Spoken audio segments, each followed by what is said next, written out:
बिस्मिल्लाहिर्रहमानिर्रहीम। अस्सलाम वालेकुम। आज हम स्पेशल दाल बना रहे हैं जो कि बहुत मज़े की और इजी है।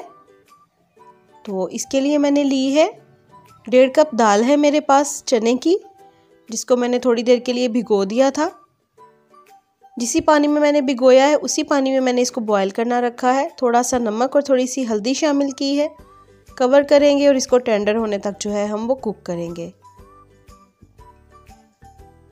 तकरीबन 20 से 25 मिनट में जो दाल है हमारी वो इस तरह से है, कुक हो चुकी है। हमें बिल्कुल ड्राई नहीं करना, हमें थोड़ा सा जो है इसका पानी इसमें रखना है क्योंकि हमें लास्ट पे इसकी ज़रूरत पड़ेगी। दाल हमारी कुक हो चुकी थी तो मैंने उसको अलग बाउल में निकाल दिया। उसी पैन में मैंने शामिल किया है 1 कप भर के मैंने ऑयल का शामिल किया है।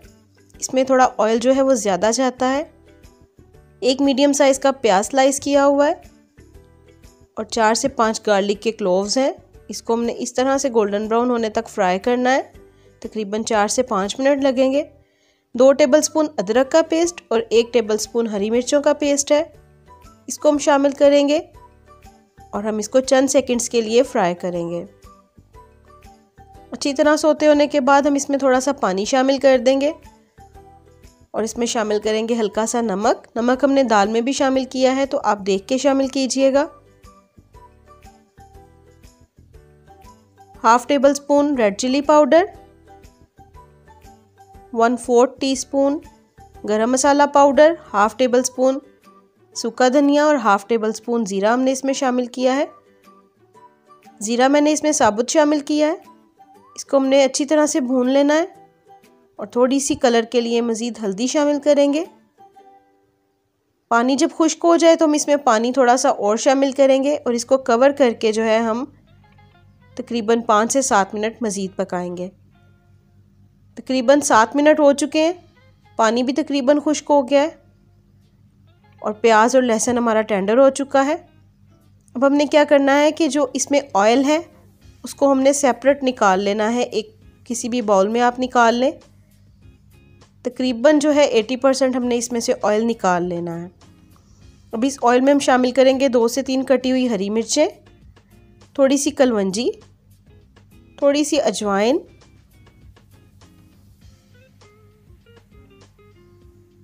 ज़ीरा है साबुत आधा चम्मच, सूखा धनिया आधा चम्मच, गरम मसाला पाउडर आधा चम्मच, काली मिर्च का पाउडर आधा चम्मच, सूखी मेथी आधा चम्मच और इस सबको हम गरम ऑयल में मिक्स करके कवर करेंगे और एक साइड पे रख देंगे। यहाँ पे मसाला जो है उसको हम थोड़ा सा मैश कर लेंगे ताकि इसमें जो हमने गार्लिक के क्लोव्स डाले हैं वो अच्छी तरह से जो है वो मसाले के साथ मिक्स हो जाएं। ये बड़ी मज़े की दाल बनती है और बहुत सिंपल इंग्रेडिएंट के साथ आप ज़रूर बनाइएगा। मसाला जब हमारा इस तरह से मैश हो जाए तो जो हमने दाल निकाल ली थी वो हम इसमें शामिल कर देंगे और इसको 5 से 7 मिनट जो है वो हम मीडियम फ्लेम पे कुक करेंगे ताकि तमाम मसाले जो हैं वो दाल में अच्छी तरह उनका फ्लेवर आ जाए। देख सकते हैं इस तरह से दाल हमारी गाढ़ी हो चुकी है। इससे ज़्यादा गाढ़ी हमें नहीं करनी। यहाँ पे हमने जो अपना ऑयल तैयार किया था वो हम इसमें शामिल कर देंगे। ऑयल आपने तभी डालना है जब आपने दाल को सर्व करना है। अगर आपको आधी दाल सर्व करनी है तो आप आधा ऑयल शामिल करेंगे और जब बाकी की दाल सर्व करेंगे तो बाकी ऑयल शामिल करेंगे। 1/2 टेबलस्पून लेमन जूस शामिल किया है और इसको हमने मिक्स किया है। दाल हमारी रेडी है। आप देख सकते हैं इसकी शक्ल बहुत खूबसूरत है और खाने में भी बहुत मज़े की है। सेम रेसिपी से ट्राई कीजिएगा। रेसिपीज़ अच्छी लगा करें तो लाइक और शेयर कर दिया करें और मुझे दुआओं में याद रखें। अल्लाह हाफिज़।